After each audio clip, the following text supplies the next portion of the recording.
turned it on and it boot very quickly for the very first time. Here we are. I've already got my IP address because I plugged in an Ethernet cable. I'm not using Wi-Fi for anything. I'm going to go next. From here, I'm going to set up UK, British English, London. That's perfectly okay for me. I'm going to use a UK keyboard, of course. I'm going to click next here again. I'm going to enter my username and password. I'm going to keep it as RonsTechHub. Oh, that feels good.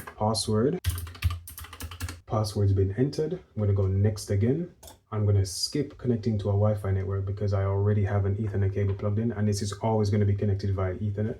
Skip. So here it's asking for me to tick Chromium or Firefox. I'm going to go with Chromium so I can sign into my Google accounts. And if I tick this box here, it's going to also allow me to uninstall the one I don't want. So because I've ticked Chromium, it's going to uninstall Firefox. This is always a good thing. I do think one thing I would really like to see from this installer is actually removing all the extra stuff you don't need. So give me the desktop app and give me a massive checklist of all the apps that are installed by default, and simply so that way I can untick the ones I don't want. I'm going to do an update. So I'm going to click next to scan for updates. There should be something.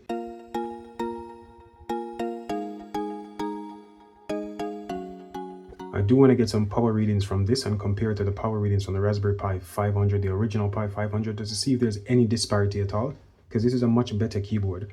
And I can see some RGB action going on here as well. So when I turned it on for the very first time, I saw some RGB movement. I'm thinking that might draw a bit more power. So it says system is up to date. I'm going to click OK. I'm going to click restart, and let's see how quickly that comes back on.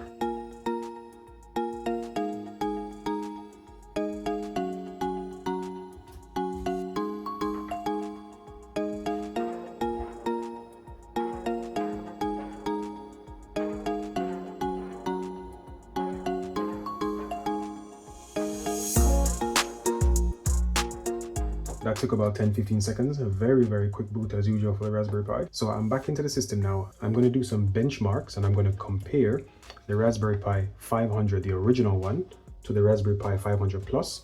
Now in the 500, this is what I have. This is a SanDisk Extreme Pro 64GB. I've never actually used a Raspberry Pi with an SSD internally. So I guess what this is going to show me is the performance increases, which I'm sure there are going to be some, but I want to know exactly what the numbers are. So stay tuned for that.